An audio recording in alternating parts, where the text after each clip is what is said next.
राजाको शासनको त्यो अन्तिम राजा नै म उसलाई मान्छु, वीरेन्द्रलाई मान्छु। त्यस कारणले म त स्वीकार नस्वीकार्ने भन्ने कुरै थिएन। ज्ञानेन्द्र त बाई डिफल्ट राजा भएका मात्रै हो। शक्ति केन्द्र यहाँ एउटै छ, जसको अगाडि राजा पनि नतमस्तक हुन्थे पहिले, अहिले गणतन्त्रका नेताहरू पनि नतमस्तक छन्। जहाँसम्म दिपेन्द्रको कुरा छ,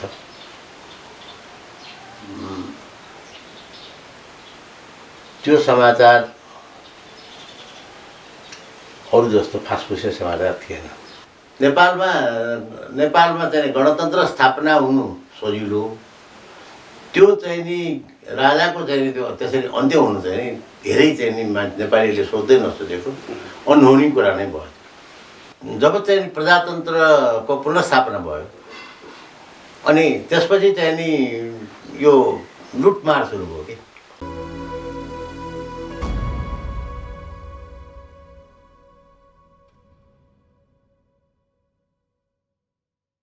किशोर नेपाल र नेपाली पत्रकारिता उस्तै सुनिन्छ। उनले 50 वर्षदेखि निरन्तर पत्रकारिता कर्म गरिरहेका छन्। 70 वर्षीय नेपाल अहिले पनि पत्रकारको भूमिकामा उत्तिकै सक्रिय छन्, लगनशील पनि। नयाँ प्रयोग गर्न नडराउने पत्रकारका रूपमा चिनिन्छन्। आम सरोकारको विषयमा तीखो नजर राख्छन्। विदेशका केही र स्वदेशका दर्जनौं मिडियामा काम गरेको अनुभव सङ्घालिसकेका नेपाललाई नेपाली पत्रकारिताको विश्वविद्यालय भन्दा पनि हुन्छ। उनले उत्पादन गरेका 50औं पत्रकारमध्ये कतिपय अहिले पनि पत्रकारितामा सक्रिय छन्।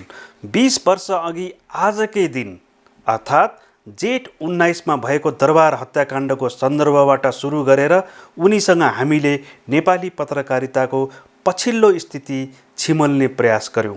कर्मशील पत्रकार किशोर नेपाल यस पटक कार्यक्रम कर्माडीमा। दाइ, दरबार हत्याकाण्ड भएको 20 वर्ष भएछ। मलाई अहिले पनि त्यो नयाँ सडक याद छ। दरबार हत्याकाण्डको 2 दिन अगाडि मैले पढेको थिएँ, मेन न्युज थियो। त्यसमा चाहिँ नि एउटा के सङ्केत गरिएको थियो भने तत्कालीन युवराधिराज दिपेन्द्र वीर विक्रम शाहदेव आफ्नो प्रेमलाई विवाहमा परिणत गर्न चाहन्छन्, तर अभिभावकबाट स्वीकृति पाइसकेका छैनन्। केही अनिष्ट हुनसक्छ, उनी धेरै तनावमा छन् भन्ने किसिमको त्यसको आशय थियो। त्यो न्युजको भयो पनि त्यस्तै। दरबार हत्याकाण्ड भयो र दिपेन्द्रलाई त्यसमा चाहिँ नि दिपेन्द्र संलग्न रहेको त्यो हत्याकाण्डमा भनेर भनियो पनि। दाइ, त्यो न्युज कसरी आएको थियो दाइ त्यो? अनि त्यो न्युज आइसकेपछि दरबार हत्याकाण्ड जुन भयो त्यसपछि दाइलाई आएको प्रतिक्रियाहरू के थियो? जहाँसम्म दिपेन्द्रको कुरा छ,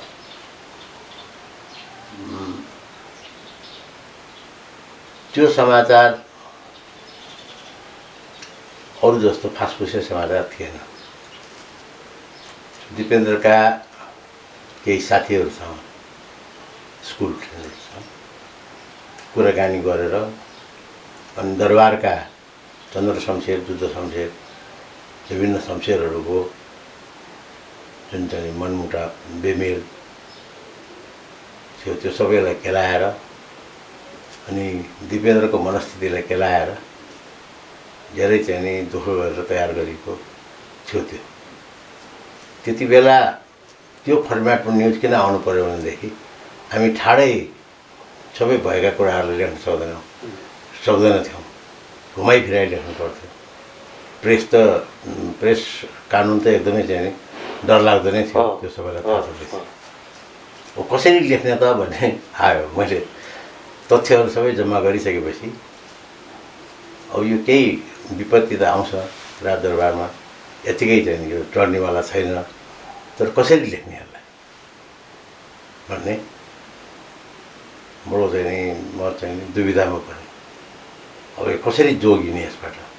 यो न्युज पनि मलाई दिनु छ, जोगिने पनि उ गर्नु छ। अब त्यो चाहिँ नि हिसाब किताब गर्नलाई चाहिँ बडा गाह्रो पऱ्यो मलाई। अनि एक दिन म त्यही 1 हप्ता अगाडि नै त्यो न्युज दिनु छ, यस्तै चाहिँ नि उसमा परेर र अलिकति इन्भेस्टिगेसन पनि नसिद्ध्या हुनाले मैले चाहिँ नि अलि ढिलै लेखेँ।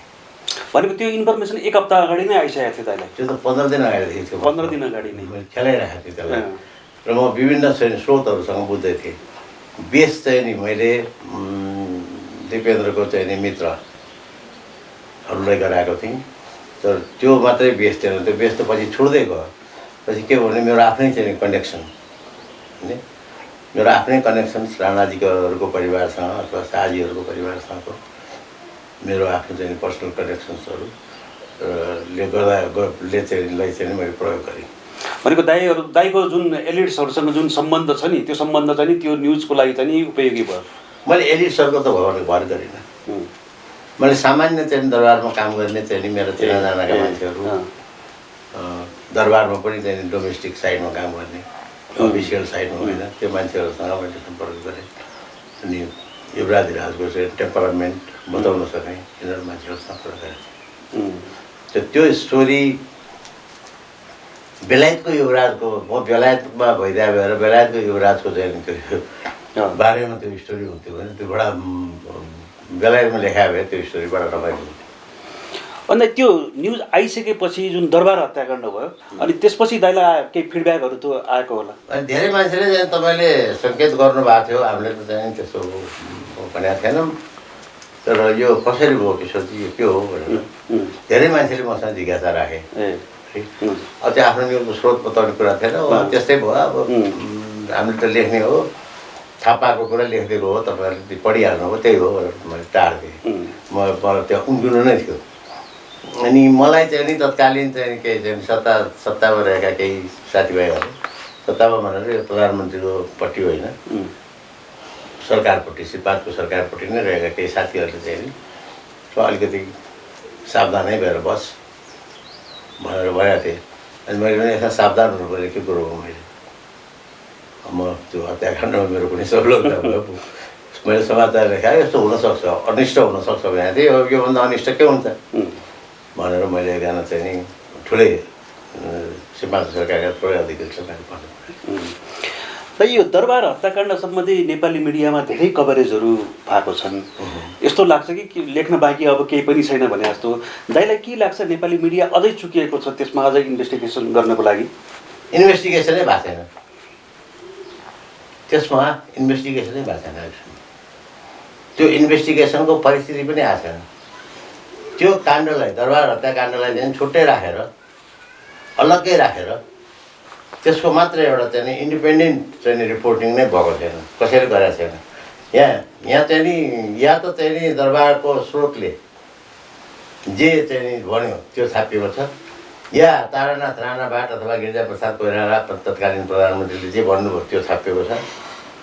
तर यथार्थमा के थियो त, दिपेन्द्रको मनस्थिति के थियो, त्यो दिपेन्द्र नै थिए कि थिएनन्, त्यो त बडा रहस्यात्मक छ नि। त्यो एकजना चाहिँ दरबारमै काम गर्ने एकजना चाहिँ मान्छेले चाहिँ बुढी मान्छेले भनेअनुसार त त्यो त जताततै दिपेन्द्र देखिएको थियो। त्यतिखेर 3-4 जना दिपेन्द्र भन्ने अब त्यो दन्त्य कथा चाहिँ हो कि के हो त्यो पनि त कसैले छुट्याएको छैन रहेछ। त्यो के हो भनेदेखि त्यो हत्याकाण्ड भनेको त एउटा त्यो नेपालमा अचिन्त्य कुरा हो कि, कसैले चिताएको पनि थिएन। नेपालमा चाहिँ गणतन्त्र स्थापना हुनु सजिलो, त्यो चाहिँ नि राजाको चाहिँ नि त्यो त्यसरी अन्त्य हुनु चाहिँ नि धेरै चाहिँ नि नेपालीले सोच्दै नसोचेको अनहोनी कुरा नै भयो। त्यो त पिछडै भयो। त्यसले सबैलाई थिच्यो।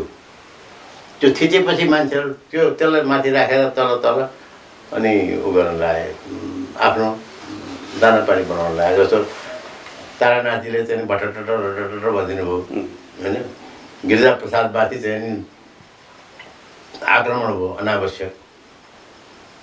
त्यसले गर्दाखेरि त ज्ञानेन्द्रको त इमेजै पहिले सुरुमै ज्ञानेन्द्रको इमेज गयो। त्यो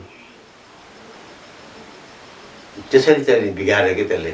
त्यस कारणले चाहिँ नि त्यो त्यो संविधान सभाबाट चाहिँ नि राजतन्त्रको समाप्ति एउटा स्वाभाविक प्रक्रिया भयो। 240 वर्ष पुरानो चाहिँ नि नेपालको राज संस्थाको चाहिँ नि समाप्तिलाई चाहिँ नि मान्छेहरूले थाहा नै पाएनन् के भयो भनेर। दाइ एउटा भन्छन् नि यो जुन दरबार हत्याकाण्ड भयो त्यो हत्याकाण्ड नै गणतन्त्रको जग थियो, त्यहीबाट चाहिँ नि गणतन्त्र आउन सहज भयो भनिन्छ। त्यो दाइ स्वीकार्नुहुन्छ? म त 240 वर्ष भयो राजाको चाहिँ नि राजाको शासनको त्यो अन्तिम राजा नै म उसलाई मान्छु, वीरेन्द्रलाई मान्छु। त्यस कारणले म त नस्वीकार्ने भन्ने कुरै थिएन। ज्ञानेन्द्र त बाई डिफल्ट राजा भएका मात्रै हो। दाइ अब अलिकति प्रसङ्ग परिवर्तन गर्न खोजेँ मैले र नेपाली पत्रकारितामा अलिकति जोड गर्न खोजेँ। जस्तो हामीलाई चाहिँ नि पत्रकार भनेको चाहिँ नि जुन दाइले हामीलाई सिकाउनु भयो, पत्रकार भनेको चाहिँ नि हुकुमको एक्का हुनुपर्छ बुझिस् भन्नुहुन्थ्यो हामीलाई। यो अहिले चाहिँ नि आम मान्छेहरू चाहिँ नि यो हुकुमको एक्का होइन, हुकुमको गुलाम भयो नेपाली पत्रकारिता, नेपाली पत्रकारहरू भन्छन्। यो प्रवृत्ति अहिले मात्र देखिएको हो कि दाइहरूको पालादेखि अथवा दाइहरूभन्दा पहिलादेखि नै यो सनातन प्रवृत्ति हो? तासको गड्डी भइसकेपछि हुकुमको एक्का त हुन्छ होइन, हुकुमको गुलाम पनि हुन्छ रहेछ। वजिर बादशाहको गुलाम वजिर बादशाह हुन्छ होइन। नेपाली मैले चाहिँ नि हामीले काम गर्दा सन्तोषले र हामीले सँगै काम गर्दाखेरि पनि नेपाली पत्रकारिता यति छ्यालब्याल भएको थिएन। नेपाली पत्रकारिताको यति धेरै पत्रकारितामा यति धेरै चाहिँ राजनीतिक हस्तक्षेप थिएन। हामी त्यति बेला प्रजातन्त्रका लागि काम गर्थ्यौँ र प्रजातन्त्रका चाहिँ प्रतीक भनेर ठानिएका बिपी कोइराला, गणेशमान सिंह, कृष्णप्रसाद भट्टराई, गिरिजाप्रसाद कोइराला, उहाँहरूलाई हामीले सम्मान गर्थ्यौँ होइन। त्यसबाहेक राजनीतिक हस्तक्षेपको केही बाटो थिएन। इभेन कम्युनिस्टहरूमा पनि थिएन, किनभने मनमोहनजी र पुष्पराजलाई उनीहरू पनि आदर गर्थे र उनीहरू पनि यो प्रजातन्त्र स्थापनाकै बाटोमा थिए। झगडा पनि थिएन अहिलेको जस्तो। तर मैले त्यो हुकुमको एक्का हुन्छ भनेर किन भनेको थिएँ भनेदेखि समाचार भनेको तथ्य हो। तथ्य सबैभन्दा बलियो हुन्छ। सत्य र तथ्य सबैभन्दा बलियो हुन्छ। सैद्धान्तिक रूपमा त्यो म ठिक थिएँ, तर व्यवहारिक रूपमा र नेपालको चाहिँ परिस्थितिमा म गलत थिएँ।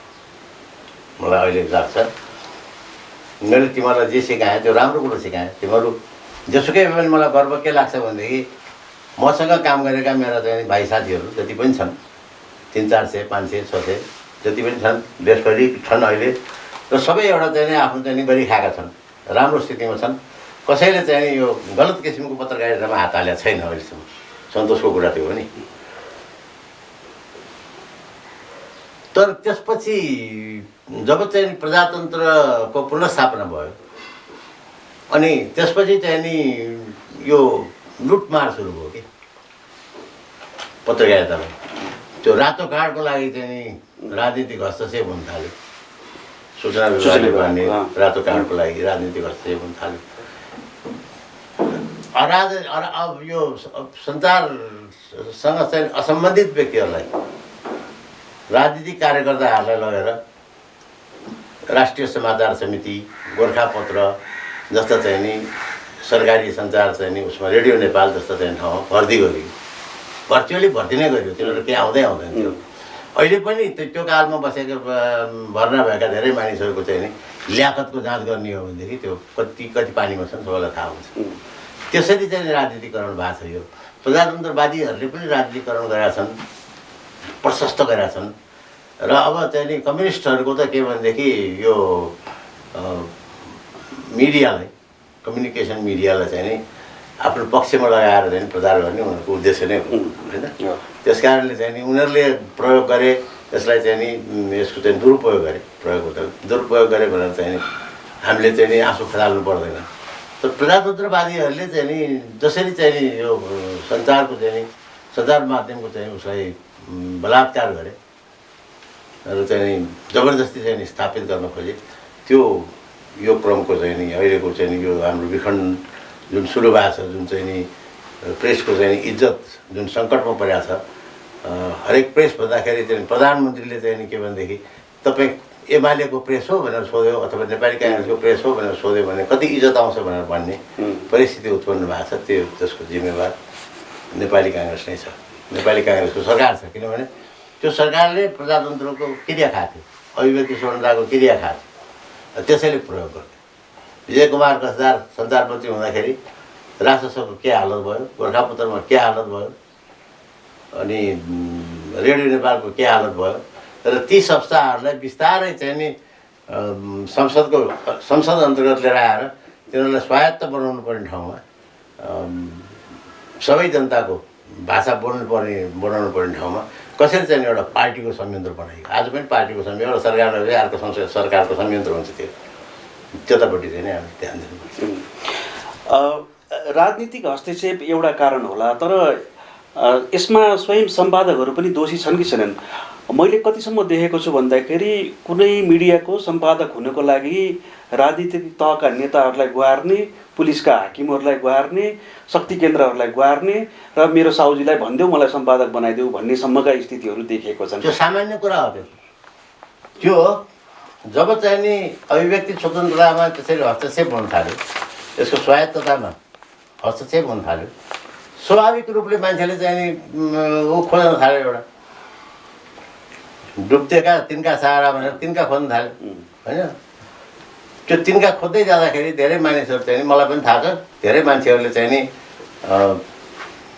आफूलाई प्रस्तुत गरेका छन् र चाहिँ नि आफ्नो प्रतिद्वन्दी जो छ त्यसलाई सिद्ध्याएका छन्। त्यसै कारणले अब यो कुरा चाहिँ नि धेरै गहिरो कुरा हो।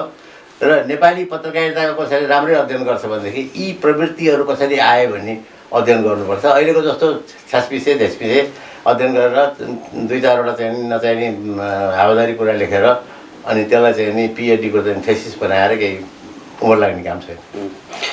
जस्तो यही प्रवृत्तिले गर्दाखेरि जुन पछिल्लो समय देखियो, विशेष गरेर यो कोभिड पछि चाहिँ नि श्रमजीवी पत्रकारहरूको हैसियत देखियो, उनीहरूको औकात देखियो, उनीहरूलाई जुनसुकै बेला निकाल्न सक्ने अथवा एकदमै कम तलबमा चाहिँ नि काम गराउन सक्ने मालिक चाहिँ बलियो भए। ती पत्रकारहरू चाहिँ जो 20 वर्षदेखि काम गरिरहेको थिए उनीहरू चाहिँ धेरै निरीह देखिए। दाइलाई चाहिँ दया लाग्दैन त्यस्तो स्थिति देख्दाखेरि पत्रकारहरूको? दया लाग्ने भन्दा पनि आफूले त्यसमा केही गर्न सकिएन भन्ने ग्लानी चाहिँ नि हुन्छ। किनभनेदेखि त्यो पत्रकारहरूको दोष छ त्यसमा। पत्रकार महासङ्घको सभापति निर्वाचित भइसकेपछि मैले एउटा हिसाबले चाहिँ नि पत्रकार सङ्घलाई चलाउनुपर्छ भन्ने मैले सोचेको थिएँ।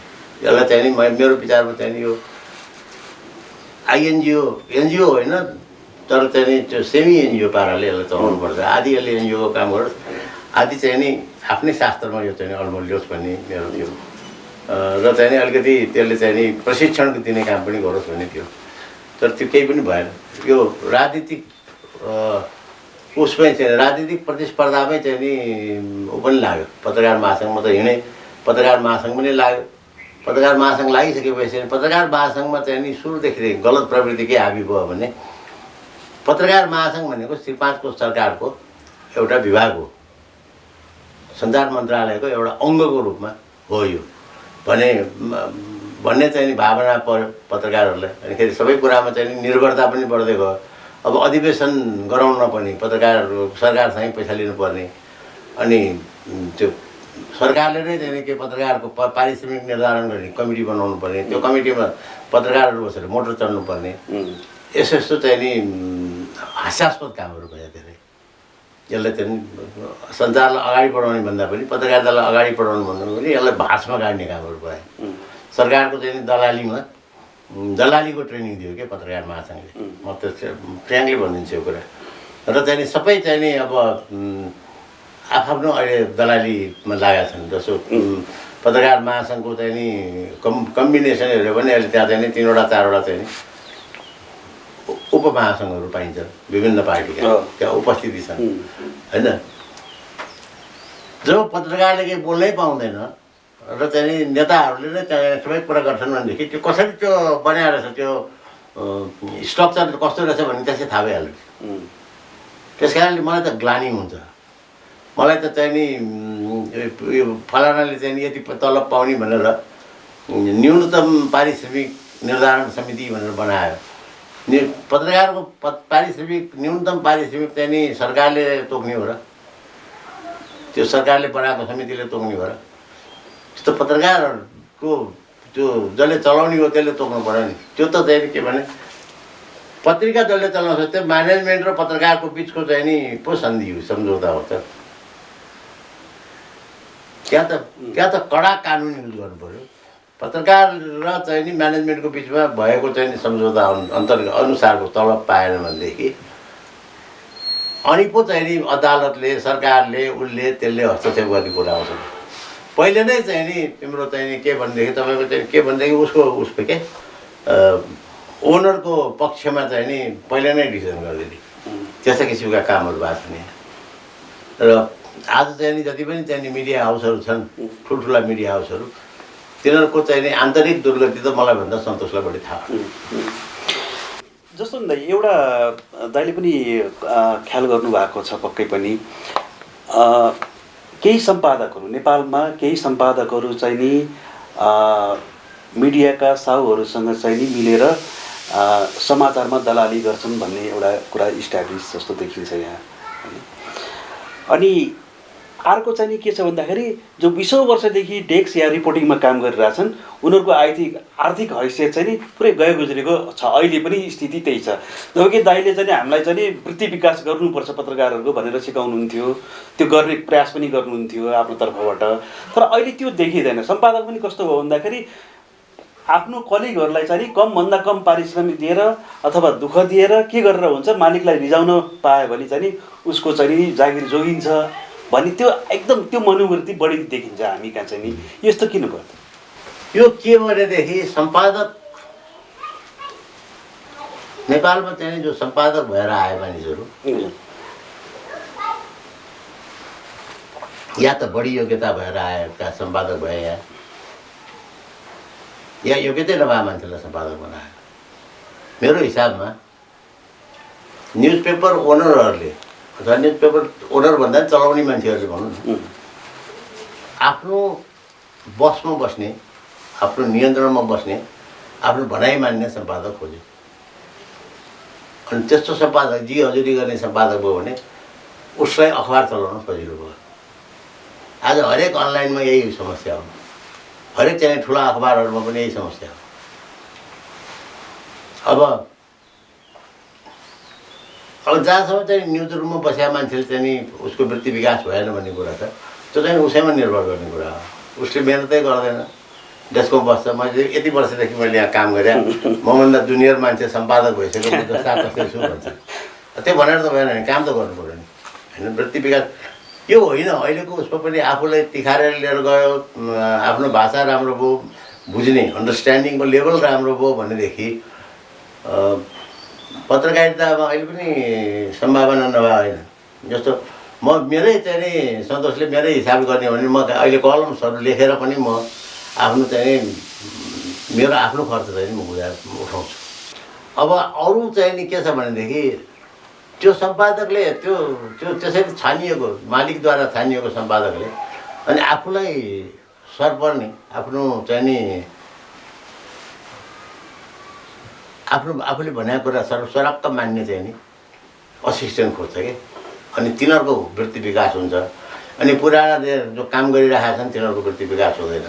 अनि फेरि द्वन्द्व सुरु हुन्छ। त्यो पनि त्यही कम्पिटिसन। नेपाली प्रेसमा सबैभन्दा ठुलो कुरो के भने यहाँ कम्पिटिसनै भएन क्या। तर यो पत्रकारिताको यो उसको चाहिँ व्यवस्थित गर्नुपर्ने जरुरत चाहिँ प्रशस्त छ, जुन सकिँदैन अहिलेसम्म।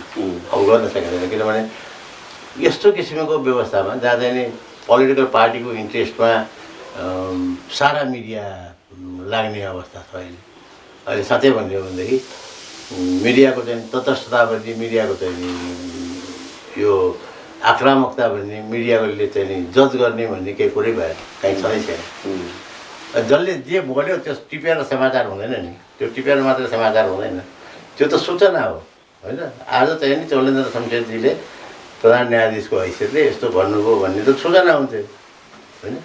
उहाँले चाहिँ नि आज चाहिँ रिट चाहिँ पर्सिदेखि छलफल हुने भन्ने कुरा त विश्लेषणको विषय होइन नि। अब त्यो विश्लेषण गर्न अलिकति भित्र पस्नु पऱ्यो। भित्र पसेपछि चाहिँ मालिक रिसाउने भयो, प्रधान न्यायाधीश पनि रिसाउने हुनुभयो, अथवा मुख्य सचिव रिसाउने हुनुभयो, अथवा मन्त्रीहरू रिसाउने भए, प्रधानमन्त्रीजी रिसाउने हुनुभयो होइन।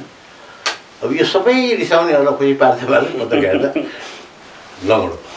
दाइ एउटा जस्तो सम्पादककै सम्बन्धमा चाहिँ नि अब दाइले पनि देख्नु भएको, हामीले पनि देखिरहेको, कुनै पनि सानो ठुलो पनि म भन्दिनँ, सानो शक्ति केन्द्रले पनि एउटा सम्पादकको हैसियतमाथि नसबन्दी गरिदिन सक्छ भन्छन् कि, मतलब लोभ लालच आकर्षण देखाएर। त्यो मान्नुहुन्छ, त्यो स्वीकार गर्नुहुन्छ? म विभिन्न शक्ति केन्द्रलाई चाहिँ मान्दिनँ। नेपाल जस्तो सानो ठाउँमा विभिन्न शक्ति केन्द्रहरू चाहिँ हुँदैनन्, ती विभिन्नलाई चाहिने त्यो सङ्कलन केन्द्र हुन्छन्। शक्ति केन्द्र यहाँ एउटै छ, जसको अगाडि राजा पनि नतमस्तक हुन्थे पहिले, अहिले गणतन्त्रका नेताहरू पनि नतमस्तक छन्। त्यो टुटाउन सकिएको छैन। त्यो भनेको पारम्परिक शक्ति केन्द्र हो। यो चाहिँ नि मुलुकको जति पनि तिम्रो उर्वर भूमि छ, जग्गा जमिन छ, यो चाहिँ नि काठमाडौँ सहरकै पनि जति पनि उर्वर भूमि छ, जग्गा जमिन छ, नयाँ सडक छ, दरबार मार्ग छ, अनि ब्याङ्कको लकरमा चाहिँ सुन चाँदी गहनाहरू छन्, अनि सेयरमा चाहिँ नि सेयरका सर्टिफिकेटहरू छन्, ब्याङ्कको खातामा पैसा छन्, सिङ्गापुरमा पैसा छ, हङकङमा पैसा छ गरेर जुन चाहिँ नि त्यो वर्ग छ नि एउटा, त्यो सानो वर्ग छ, धेरै सानो वर्ग छ र त्यसले चाहिँ सबैलाई कन्ट्रोल गरिरहेको हुन्छ। तिम्रो मिलिटरीलाई, तिम्रो पुलिसलाई, राजालाई हिजो कन्ट्रोल गर्थ्यो, आज ओलीले गर्छ, गिरिजाप्रसादलाई त्यसैले गर्यो, शेरबहादुरलाई त्यसैले गर्यो, सबैलाई त्यसैले कन्ट्रोल गर्छ। किनभने त्यो विक्रेता पनि त्यही हो। सानो मुलुक हुनुको बेफाइदा यही छ, विक्रेता पनि त्यही हो। भारतसँगको दलाली पनि त्यसैले गर्छ, चिनसँगको दलाली पनि त्यसैले गर्छ। त्यो वर्गलाई चाहिँ नि नतोड्ने हो भने नेपालको विकास सम्भव छैन। त्यो वर्गसँग सबै नतमस्तक छन् अहिले। अब नभए सुखै छैन, किनभने चुनाव खर्च चाहियो, त्यसै कहाँ जानु पर्यो हो।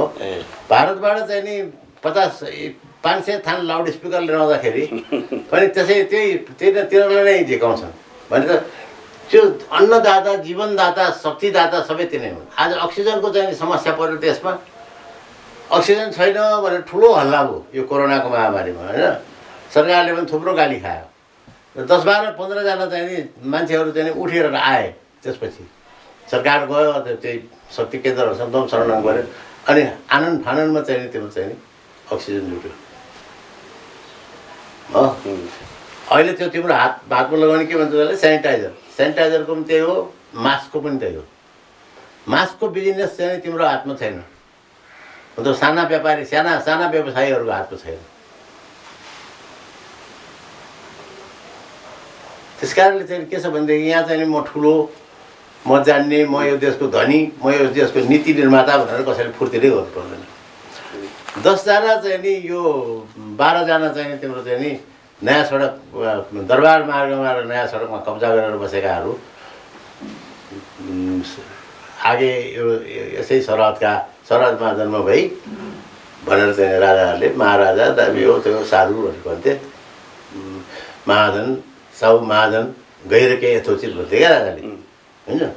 त्यो साहु महाजन गैरलाई चाहिँ नि समातेर त्यो वर्गलाई समात्यो भनेदेखि अनि त्यसपछि मात्रै यो देशको कल्याण हुन थाल्छ। त्यो मनोबललाई तोड्नु पऱ्यो, त्यो धनलाई चाहिँ नि तिम्रो चाहिँ नि राम्रो काममा लाग्नु पऱ्यो। आजसम्म आएको यत्रो विकास बजेट त्यो पैसा कहाँ गएको छ भन त।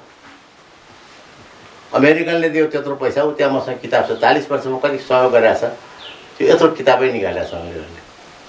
त्यो किताब पढ्यौ भनेदेखि त तिमीले चाहिँ त्यो देश त स्वर्ग भइसक्यो भनेर हेर्नुपर्छ।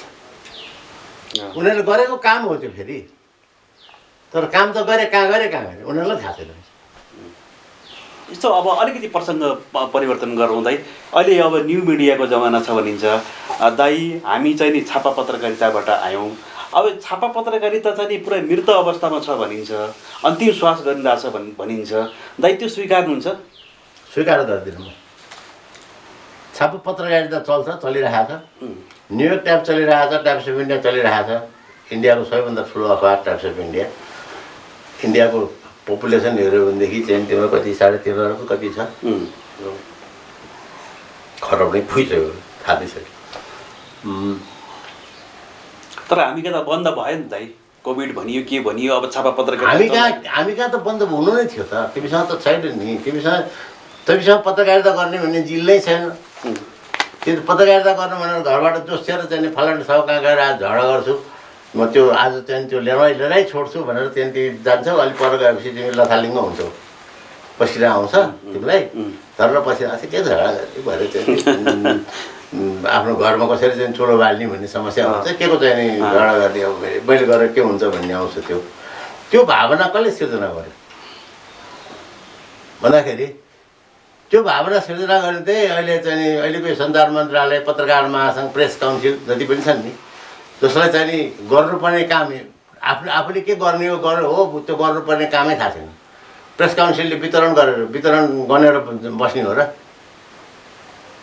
अखबारको वितरण सङ्ख्या कति छ भनेर पत्ता लगाएर बस्ने होइन नि अब त्यो गर्छ त्यस पत्रकारिताको पेसागत कुनै छैन ठेगानै छैन भरे जाँदा जाँदै चाहिँ नि त्यो बेलामा मञ्चको बेलामा चाहिँ नि राजनीतिक गोलीबारी भयो अब आर्थिक गोलीबारी होला भन्ने डर भइसक्यो तिमीले कुनै चाहिँ नि तस्करको बारेमा लेख्यौ अथवा चाहिँ त्यो मैले अहिले भर्खरै तिमीलाई बताएको त्यो 12-14 जना चाहिँ नि ती चाहिँ नि देशका चाहिँ नि सपुतहरूको जुन चाहिँ मैले वर्णन गरेँ त्यो सपुतहरूले चाहिँ तिमीलाई तुरुन्तै सिधाइदिन्छ ए कुरा गर्छस् भन्ने धेरै छ नि अहिले पनि काठमाडौँको सडकमा चाहिँ हिँड्ने हो भने धेरै मान्छेहरू यस्ता भेट्छौ तिमीले मोटर चढ्ने मान्छेहरू जसले चाहिँ गर्छ मान्छेलाई जो मान्छेसँग गर्ने व्यवहारै होइन त्यसै कारणले चाहिँ त्यो अब न्यू मिडिया भन्ने कुरा चाहिँ के हो भन्नु भने त्यो एउटा चाहिँ नि इन्ट्रेस्ट हो म नोकियाको चाहिँ तिम्रो चाहिँ त्यो चलाउने मोबाइल आउँदाखेरि म नोकियाको त्यो चलाउन नजानेर मलाई आपत हुन्थ्यो अहिले मलाई यो नभई हुँदैन स्मार्टफोन नभई हुँदैन यो न्यू मिडिया नै हो नि होइन त्यसै गरी चाहिँ म त्यहाँदेखि टेलिभिजनमा म छापाबाट आएको मैले टेलिभिजनमा राम्रोसित काम गरेँ म अहिले पनि टेलिभिजनमा काम गर्न सक्छु होइन गरिराखेकै छु होइन अहिले छैन भनेदेखि चाहिँ तिम्रो त्यो होइन कसैले कसैलाई रिप्लेस गर्ने भन्ने कुरा आउँदैन नि वेद पुराणहरूलाई चाहिँ नि तिम्रो चाहिँ आधुनिक शास्त्रहरूले विज्ञानहरूले अथवा चाहिँ नि मानव शास्त्रहरूले रिप्लेस गरेर गरेका छन् सबैको आफ्नो ठाउँमा आफ्नो महत्त्व हुन्छ भोलि चाहिँ नि तिम्रो यो साउन्ड अनि यो लिपि अनि तिम्रो चाहिँ सबै कुराहरू चाहिँ समाप्त भएर गयो अक्षर भन्ने कुरा त ढुङ्गा पनि खोपेर राखेको रहेछ नि हो आज त तिम्रो र हाम्रो चाहिँ नि इतिहास कसरी लेखिया छ भन्दाखेरि शिलालेखमै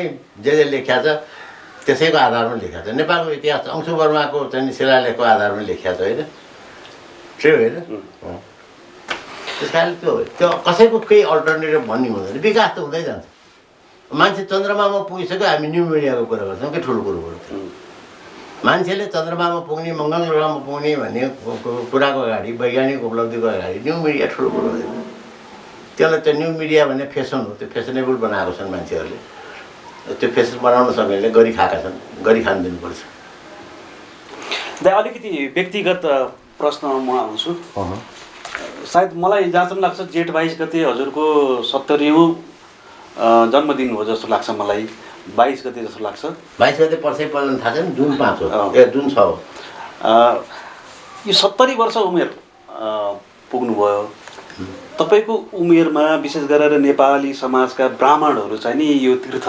व्रतमा जाने अनि समाजमा पनि यो मन्दिरको समितिमा मन्दिर निर्माण समितिमा बस्ने यस्तो कामहरू बढी गरेको देखिन्छ कि दाइको सक्रियता चाहिँ नि धेरैको लागि ईर्ष्या लाग्दो पनि छ हाम्रो लागि पनि किनभने 50 कट्ने बित्तिकै मान्छे पत्रकारिताबाट थकित भइसकेका छन् थारो भइसि जस्तो देखिन्छ दाइको ऊर्जाको स्रोत चाहिँ के हो अब धेरै जसो मान्छे सन्तोष पत्रकारितालाई पेसा बनाएर आए अनि बच्चादेखि नै केटाकेटीदेखि नै पत्रकारिता चाहिँ प्यासन भयो मेरो लागि चाहिँ के मैले पत्रकारितामा हात किन हालेँ म राजनीतिक कार्यकर्ता थिएँ त्यहाँ छोडेर म पत्रकारितामा किन आएँ भनेदेखि त्यो राजनीतिक कार्यकर्तालाई चाहिँ त्यो फोकस गर्ने त्यसको बारेमा लेख्ने त्यसको तस्बिर छाप्ने जुन अवसर पाइन्छ नि पत्रकारितामा त्यो अवसर यो कहाँ पाइन्छ राजनीतिमा पाइँदैन होइन त्यो आकर्षण पत्रकारिताको त्यो आकर्षणले गर्दाखेरि म चाहिँ नि पत्रकारितामा लागेँ त्यस कारणले मेरो प्यासन हो म अब यो छोड्नै सक्दिनँ मलाई के हो भनेदेखि मैले चुरोट छोडेँ है म त्यस्तो चुरोट खाने मान्छे म आफैलाई पनि अचम्म लाग्छ मैले चुरोट छोडेँ भनेर भन्दाखेरि। तर पत्रकारिता चाहिँ मैले किन छोड्न सकिनँ? जस्तो मेरो सबै साथीहरू कति लेख्छ यार तिमी थाकी, म त थाकिसकेँ, नगर अब भन्ने पनि छन्, मलाई डिस्करेज गर्ने पनि छन्। तर मलाई त्यो लाग्दैन। मलाई एभ्री डे केही न केही लेख्नु जस्तो लाग्छ होइन। अब अहिले त एभ्री डे त म लेख्न सक्दिनँ, तर पनि म कन्टिन्यू गरिदिनु राखेको छु। तपाईँको पत्रकारिताको जीवनमा त्यस्तो कुनै रोमाञ्चक क्षण छ जुन चाहिँ नि तपाईँको स्मृतिमा अझै पनि त्यो ताजा नै छ?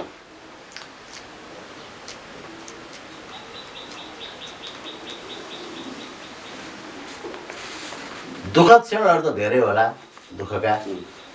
त्यो रोमाञ्चक क्षण चाहिँ म पर्खिरहेको छु अहिलेसम्म। 50 वर्ष भइसक्यो, 55 वर्षमा मैले पत्रकारिता गरेको। अहिले पनि त्यो रोमाञ्चक क्षण कति बेला आउँछ भनेर पर्खिरहेको छु। I'm waiting.